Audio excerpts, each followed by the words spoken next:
or advice or anything that I could give her to make it a little bit safer? Thank you. That's a very good question, caller. We're going to cut that caller off because of the carnival sounds that were going on tonight. I was a little worried that he was over by the Tilt-A-Whirl or something. Oh, my gosh. But no, caller, that is a really good question to ask. I would always say to never post anything that she wouldn't want everyone to know. Right. I think that people a lot of times, they don't even realize, that it is the World Wide Web. Do you know what my role was in the family for a while? I was the MySpace policeman because of my nieces and nephews were on. And so I was their friend. And I tried, I wanted to be the cool uncle, but on a certain level, I'd be like, that picture's a little much. Yeah. And I would tell the mom, and then the picture would come down, and that was kind of my role because early on, MySpace was very young, and I was talked into it because I was kind of hanging out with a group of folks in their 20s, and like, no, get on MySpace, and I was like, really?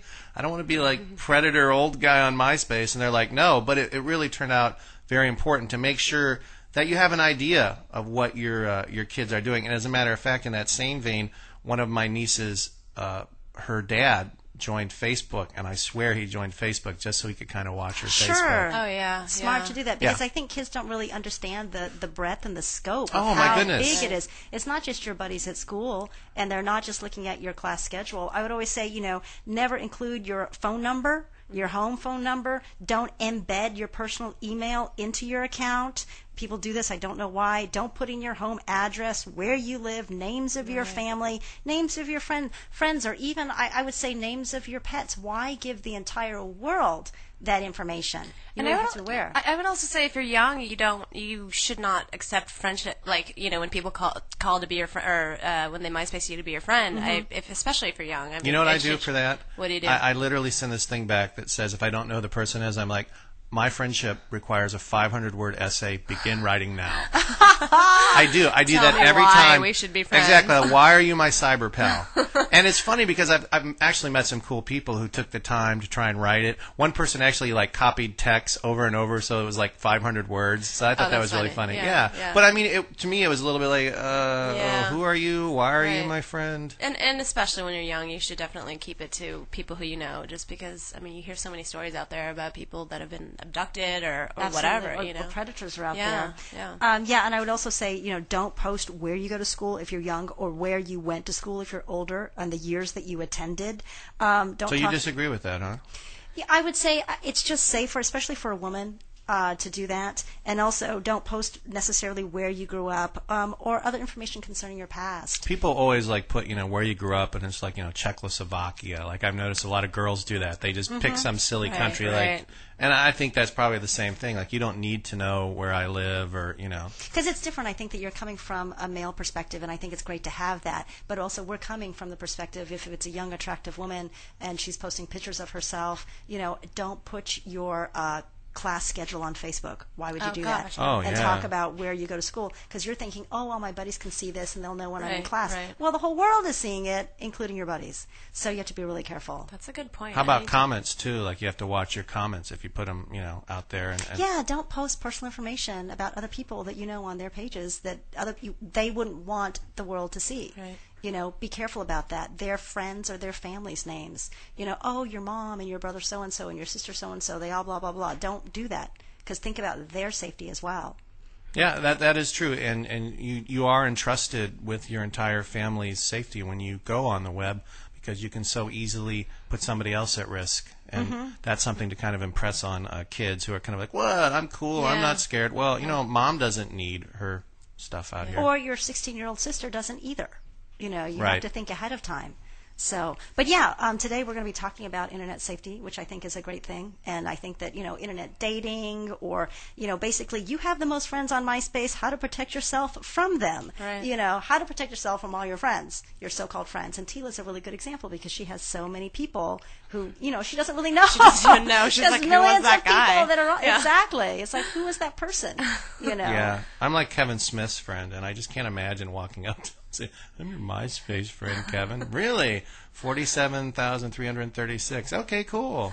Oh, my gosh. That's so funny. Did you mention the call-in number so people can call? The call-in number today, if you want to talk to either of our resident hotties, is 818-298-2040. Also, the email address is info@latalkradio.com. com. We're going to take a little station break and be back with the lovely Jina song. And as always, the ever lovely and smoking white hot Candace Kita. You just found the very best and original talk radio broadcasting on the internet.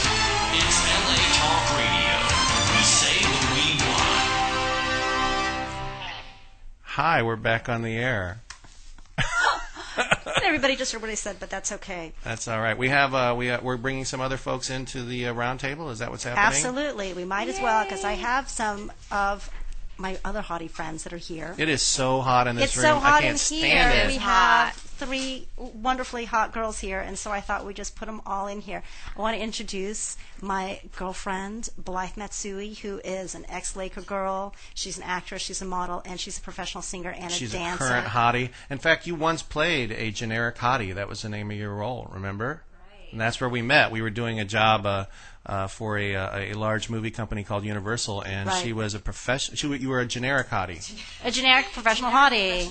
I just love that. You can put that in your credits. Professional hottie. And, of course, my other girlfriend, who is an incredible Hottie. professional hottie, who's going to be on the show by herself coming up next month, but she happened to stop by today, so we're going to see her today. She was one of the lead actresses in the movie The Italian Job, and she is just amazingly hot like you have. This is all, you know what this is?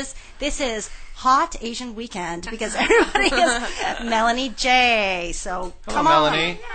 I just want to stay right here, and all this hotness and compliments. I'm just staying right here. Staying right here.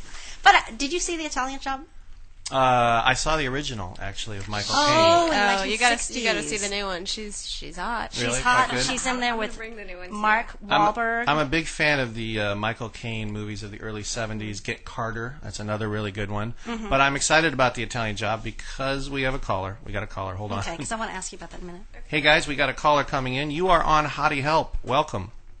Hi there. I've got kind of a random question.